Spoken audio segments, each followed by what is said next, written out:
We are speaking to various political analysts, and I'm joined now by Levy Ndou. And Levy, thank you so much, for staying with us. Quite interesting time. So we know that the president is expected to address the nation at 6 o'clock tonight, declaring the local government elections of 2021. What can we expect from him? Good afternoon to you. Good afternoon to the viewers at home. I think this has been a long way, and it has also been a long wait. Even though here and there, some of the citizens will be saying we have had a portion of what has actually happened. But I think it's the president has to come in, receive the results on behalf of the nation, and of course make a final declaration about the results. And that will actually mean that the work has to start. The constituting different councils and municipalities and the elected representatives have to start working and delivering on the mandate that they've actually promised the people in the past month whilst they were busy with the campaigns.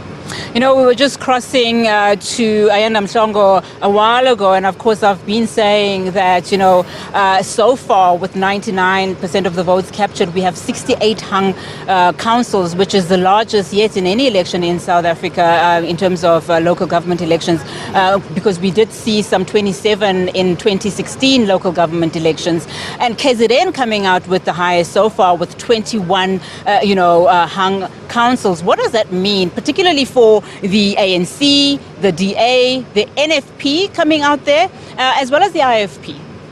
Well, I think we're going for very interesting times in KwaZulu-Natal.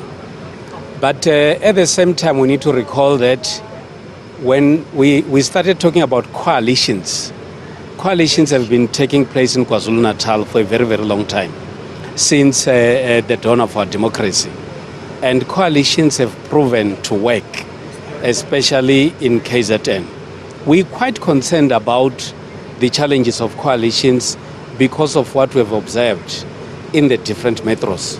But I think KZN should actually try its best to share experiences with the rest of South Africa about managing coalitions, because they've done so in the past and they've actually succeeded. But I think it's also the moment of a huge test for the ANC, for the IFP, for the DA and the NFP. And I think the party that has to celebrate in KZN most would be the IFP. Having used the strategy that I think most people criticized, but it actually worked. They made sure that they embraced the former leader of the IFP, made sure that he campaigns working side by side with the current leader of the IFP, and they actually reclaimed the wards and municipalities that they actually lost.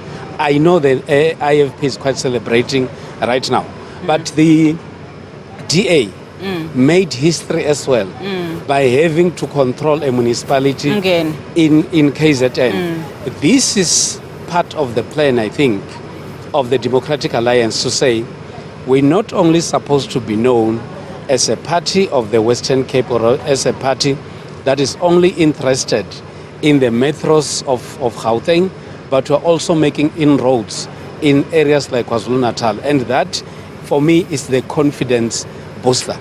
With the NFP, I think the NFP, there are members of the NFP who made a declaration at the funeral of the late Mema Magwaza Msibi.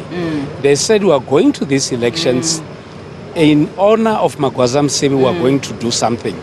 And I remember the interim leader, Mr. Mavundla, saying that we are not focusing on leadership positions in the NFP. We are actually focusing on ensuring that we focus on the elections and make a difference. And look at what has actually happened now with Mr. Mavundla leading the NFP, that is mourning, but also doing it for the late leader of the party. And this is something quite remarkable. Levy, I'd like us to pause there.